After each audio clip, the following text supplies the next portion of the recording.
राम राम भाइयों, सभी को राम राम। भाइयों, ये वाला जो वीडियो है ये बस बताने के लिए मैं ये वीडियो बना रहा हूँ कि भाई कैंडल स्टिक्स का जो मैंने कोर्स की वीडियो जो मैं अपलोड कर रहा था, बियरिश कैंडल्स की और बुलिश कैंडल्स की, वो एक तरीके से जो बेसिक्स होते हैं वो वाला सेगमेंट कंप्लीट हो चुका है। मेरे ख्याल 17 या 18 एपिसोड बने हैं और 17 या 18 एपिसोड में मैंने कैंडल्स के जो बेसिक्स कैंडल्स होती हैं उनके बारे में मैंने आप लोगों को बताने की कोशिश करी है कि भाई इस वाली कैंडल का नाम ये होता है और ये वाली कैंडल जो है इस तरीके से काम करती। ठीक है, उम्मीद करता हूँ आप सभी लोगों ने ये वाला जो सीरीज़ थी कैंडल्स की इसको आपने ज़रूर देखा होगा और कॉपी में नोट डाउन कर आपने इसको सीखा होगा, लिखा होगा।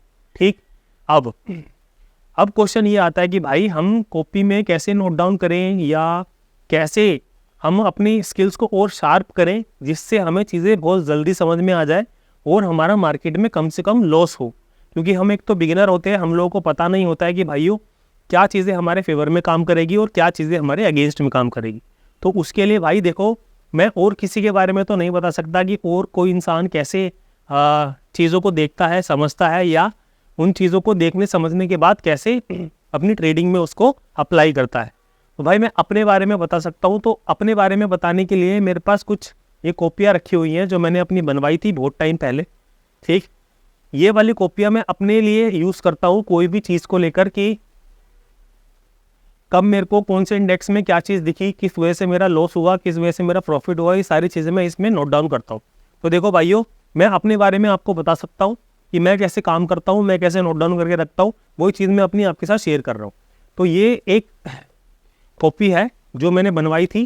किसके लिए? ये कॉपी है मेरी मिड कैप निफ्टी के लिए। जितने भी मिड कैप निफ्टी में मैं ट्रेड करता हूँ, प्रॉफिट होते हैं, लॉस होते हैं, वो मैं अपना इस वाली कॉपी में नोट डाउन करता हूँ। ओके, दूसरा ये वाली कॉपी है मेरी फाइनेंस निफ्टी की। इसमें मैं सारी फाइनेंस निफ्टी की सारी गुफ्तगू सारी हरकतें, सारी बातें इस वाली कॉपी में लिखता हूँ। ठीक है, ये वाली कॉपी होगी मेरी बैंक निफ्टी की। ठीक, इस वाली कॉपी में मैं पूरा अपना बैंक निफ्टी के बारे में लिखता हूँ कि भाई बैंक निफ्टी में अगर मैं ट्रेड करता हूँ तो मैंने कौन सी ट्रेड कहाँ पे करी, क्या लॉजिक था, क्या नहीं था, वो सारी डिटेल इसमें रहती। ये वाली कॉपी हो गई मेरी निफ्टी 50 की। ये कॉपी मेरी निफ्टी 50 की है। इसमें मैं सारी चीज़ें लिखता हूँ निफ्टी 50 जो भी मैं ट्रेड्स करता हूँ कि भाई यहाँ पर मैंने ये चीज़ सेटअप देखा, इस वजह से मैंने ट्रेड करी, यहाँ पे मैंने ये वाला कैंडल देखा, इस वजह से ट्रेड करी, इस वाली कैंडल को देखने के बाद इतना प्रॉफिट में गया, फिर उसके बाद इतना लॉस में गया, क्यों गया, क्या गया, पूरी कहानी जो है इन कॉपियों में लिखता हूँ। और ये वाली कॉपी है मेरी सनसेट की, समझ रहे हो, ये मेरी सनसेट की कॉपी है। अब मैंने पाँचों इंडेक्स की पाँचों कॉपियाँ बना रखी है अपनी पर्सनल। हर एक इंडेक्स की कॉपी मैंने इंडिविजुअल बना कर रखी है भाई, कि अलग अलग हिसाब से मेरी कॉपियाँ जो है उसमें नोट डाउन हो, एक ही कॉपी में सारी भसड़ ना मचे, समझे। और मैंने एक आधी कॉपी मेरे के लिए पीछे भी रखी हुई है, एक सेकेंड देख लेते हैं किसकी है। हाँ, ये वाली जो कॉपी है मेरी, ये मेरी स्विंग ट्रेड की कॉपी है। तो मतलब टोटल 6 कॉपियाँ हैं। ये मेरी स्विंग ट्रेड वाली कॉपी है। स्विंग ट्रेड मतलब वही, कोई भी मैं ट्रेड करता हूँ उसको होल्ड कर लिया, शेयर्स में जो मैं खरीद के रखता हूँ उसको मैं नोट डाउन करता हूँ कि मैंने ये वाला शेयर यहाँ पर ही क्यों खरीदा, क्या लॉजिक था उसके पीछे, क्या नहीं था, इस शेयर ने मेरे को प्रॉफिट दिया, लॉस दिया। ये सारी चीज़ें करने के बाद ना भाई दिमाग इतना रिलैक्स हो जाता है। और हम कोई गलती करते हैं और गलती करने के बाद जब हम उसको दोबारा से दोहराते हैं या दोबारा से हम देखते हैं तो हमें समझ में आता है कि भाई ये वाली कैंडल पे अगर हमने ट्रेड करी थी तो यहाँ पर ये चीज़ हुई, इस वजह से हमारा स्टॉप लॉस हिट हुआ। समझ गए? तो भाइयों, जो भी मैंने अभी तक ये 17-18 वीडियो बनाई हैं कैंडल स्टिक्स के ऊपर, भाई ये बहुत बेसिक वीडियो है। इनको हर एक बिगिनर को देखना, ये लगा लो कि भाई कोई भी अगर नया बंदा मार्केट में आया है तो सबसे पहले उसको कैंडल्स को ही सीखना पड़ेगा, कैंडल्स को ही सीखना चाहिए और बेसिक्स को इतने स्ट्रॉन्ग कर लेना चाहिए। क्योंकि भाई देखो, जब मार्केट में कुछ भी काम नहीं करता ना तो हमारे बेसिक्स ही होते हैं जिसकी वजह से हम मार्केट में टिके रहते हैं, समझे। तो अपने बेसिक्स को इतना स्ट्रॉन्ग कर लो, इतना स्ट्रॉन्ग कर लो कि भाई भविष्य में आपके पास यहाँ आपके बेसिक अगर इतने स्ट्रॉन्ग होंगे तो भविष्य में आप बहुत बड़े बड़े ट्रेड्स भी होल्ड कर सकते हो, समझ गए। लेकिन उसका पहला कदम क्या है? पहला कदम ये है भाई, अपनी ऐसी कोई कॉपियाँ बनाओ। ठीक है, अपनी कॉपियाँ बनाओ, उसमें सारी चीज़ें लिखो कि हाँ भाई यहाँ पे ट्रेड ले, यहाँ पर मेरा स्टॉप लॉस हिट हुआ, इतना प्रॉफिट हुआ, इतना लॉस हुआ। अब चलो मैं आपको ये दिखाने वाली बात हो रही है तो मैं दिखाई देता हूँ कि कैसे मैं लिखता हूँ, कैसे क्या चीज़ चलती है। देखो ये मोटा मोटी मेरे चार्ट्स हैं, ये दिख रहे हैं, पता नहीं दिख रहे होंगे आपको क्या है क्या नहीं है। सेकंड में आपको दिखाने की कोशिश करता हूँ।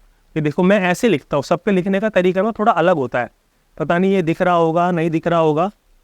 खैर मैं ऐसे कुछ लिखने की कोशिश करता हूँ कि मतलब जो भी चार्ट्स होते हैं मैं वो चार्ट्स की ही ड्राइंग कर लेता हूँ। देख रहे हो ये चार्ट्स की ही मैं ड्राइंग कर लेता हूँ। इससे मेरा फ़ायदा क्या होता है, इससे फ़ायदा ये होता है कि भाई जो लिखने का जो तरीका होता है ना वो थोड़ा अलग हो जाता है, आसानी से लिखा जाता है। और प्लस जब मैं चार्ट की ड्राइंग करता हूँ ना तो वो जो चार्ट्स होते हैं मेरे को छप जाते हैं आंखों में कि हाँ भाई इस दिन पर मैंने यहाँ पर ट्रेड करी थी तो ये वाला चार्ट फॉर्म हुआ था, ये वाला पैटर्न बना था या ये वाली कैंडल बनी थी, उसके हिसाब से मेरा यहाँ पे लॉस हुआ या प्रॉफिट हुआ। अब आप किस भाषा में लिखते हो किस भाषा में नहीं लिखते हो भाई वो आपकी हेडेक है। मैंने अपना तरीका आपको बता दिया कि मैं हर एक दिन का चार्ट जो है वो उसको ड्राइंग कर लेता हूँ। और उससे क्या होता है कि उससे मेरा जो डाटा होता है उस दिन का वो मेरे दिमाग में सेव हो जाता है। और दिमाग में सेव होने के बाद जब दोबारा से अगर भविष्य में कभी वैसा वो चार्ट पैटर्न बनता है तो फिर मेरे को तुरंत वो ड्राइंग याद आ जाती है और फिर मैं उसके बिहाफ पे ट्रेड कर लेता हूँ। इससे चीज़ें मेरे लिए थोड़ी आसान हो जाती, समझ गए। तो भाई बेसिक्स जो मैंने बताए हैं कैंडलस्टिक्स की वो एक एक वीडियो को कम से कम 10-10 बार देखो। फिर उसके बाद अपने नोट्स बनाओ, नोट्स बनाने के बाद उसको लाइव मार्केट में अप्लाई करो छोटी क्वांटिटी के साथ में। और जहाँ पर आप सही होते हो उसको लिखो, गलत होते हो उसको भी लिखो। और अगर आप ट्रेड देखने के बाद ट्रेड नहीं ले पा रहे हो तो उसको भी लिखो। पहली फॉर्म है लिखना, दूसरा स्टेज आ जाता है कि ऐसे चार्ट बनाकर ड्राइंग कर कर समझना। यार देखो मैं आर्टिस्ट हूँ तो मेरे को ड्राइंग करना थोड़ा आसान लगता है। अगर मेरी कोई और फील्ड होती तो हो सकता है कि मैं ड्राइंग ना कर पाता इतनी अच्छे से, मैं बल्कि लिख लिख के सीखता। हालांकि स्टार्टिंग के दौर में मैं लिख लिख के ही सीखा था भाइयों, लेकिन जैसे जैसे जैसे लेवल बढ़ रहा है तो वैसे वैसे मैं चीज़ें अपने लिए और आसान कर रहा हूँ कि हाँ भाई एक एक लाइन लिख कर पूरा पेज भरने से बढ़िया अगर मैं चार्ट की ड्राइंग कर लेता हूँ, प्राइस लिख लेता हूँ, टाइम लिख लेता हूँ तो फिर उससे मेरी चीज़ मेरे लिए और आसान हो जाती है समझना सीखने के लिए। तो भाई ये वाली वीडियो मैं बस इसलिए ही बनाना चाह रहा था कि भाइयों ये जो कैंडलस्टिक्स की जो मैंने अभी तक वीडियो बनाई है ये एक एक वीडियो बहुत बेसिक वीडियो है। इसका जब मैं एडवांस लेवल लेकर आऊँगा तो यकीन मानो भाइयों आपके लिए और चीज़ें बहुत आसान होने वाली हैं भविष्य में। लेकिन पहली कंडीशन यही है कि जो मैंने आपको अभी बेसिक वाली जो कैंडलस्टिक बताई है उसको आप कम से कम एक वीडियो को 5 बार देखो। इतना देखो कि आपके अंदर कॉन्फिडेंस आ जाए 1000 रुपये कमाने का। 1000 रुपये आप कॉन्फिडेंस के साथ में कमा सको 1 लाख रुपए से कंटिन्यूसली। आप उस वीडियो को ऐसे देखोगे तो आपका कॉन्फिडेंस डेवलप होगा तो फिर मैं आपको कुछ एडवांस और अच्छी चीज़ें बताऊंगा भविष्य में। तो ये जो बेसिक्स वाली जो प्लेलिस्ट अभी मैंने कंप्लीट करी है, उम्मीद करता हूँ कि हर एक भाई एक एक वीडियो को 5-5 बार देखेगा, उसके नोट्स बनाएगा, नोट्स बनाने के बाद में लाइव मार्केट में उसको प्रैक्टिकल करेगा, प्रैक्टिकल में उसका प्रॉफिट हुआ लॉस हुआ या ट्रेड देखकर ट्रेड नहीं लिए, तीनों कंडीशन अपनी डायरी में नोट डाउन करेगा। और फिर उसके बाद जब मैं दूसरा एडवांस वर्जन इस कैंडलस्टिक्स का लेके आऊँगा तो फिर आपको और अच्छी चीज़ें पता चलेंगी और आपको पता चलेगा कि जो कैंडल्स होती हैं ये कितना इंपॉर्टेंट रोल प्ले आउट करती हैं हमारी ट्रेडिंग में। कभी अगर मार्केट साइडवेज भी रहा ना भाई तो उस वक्त कैंडल तो बनेंगी ही, और हमने कैंडल को इतने अच्छे तरीके से रीड करा हुआ है तो भाई हम कैंडल के ब्याज पर भी साइडवेज मार्केट में प्रॉफिट बना सकते हैं। कैंडलों की पावर बहुत तगड़ी होती है क्योंकि सारी शुरुआत ही कैंडलों से होती है, उसके बाद में डेटा पेटा ये वो दुनिया जहाँ की चीज़ें हमारे आंखों के सामने होकर गुजरती है। तो भाइयों आज की वीडियो में मोटा मोटी मैं यही बोलना चाह रहा था, जो मैंने वीडियो बनाई है उनको जाके देख लो, कैंडलस्टिक्स वाली वीडियो को देख लो, अच्छे से समझ लो, क्योंकि अब मैं एडवांस वीडियो जो लेके आऊँगा कैंडलस्टिक्स के ऊपर वो बहुत नेक्स्ट लेवल होने वाली। ठीक, नेक्स्ट लेवल पे अगर आप सीधे जंप करोगे तो बेसिक जो है वो छूट जाएगा, और जिस बंदे का बेसिक से क्लियर नहीं होता तो भाई वो हमेशा मार्केट में बहुत लॉस करता है। तो अपने बेसिक्स को पहले बहुत ज़्यादा स्ट्रॉन्ग करो और ऐसे अपने हर एक इंडेक्स की लगभग कॉपी बनाओ और अपनी भाषा में उसको लिखना स्टार्ट करो, और धीरे धीरे लर्निंग लेना शुरू करोगे तो धीरे धीरे जीवन में ट्रेडिंग में ग्रोथ अपने आप होना स्टार्ट हो जाएगी। तो सब कुछ सही रहा तो मिलेंगे अपने नेक्स्ट वीडियो में, तब तक के लिए सभी को राम राम।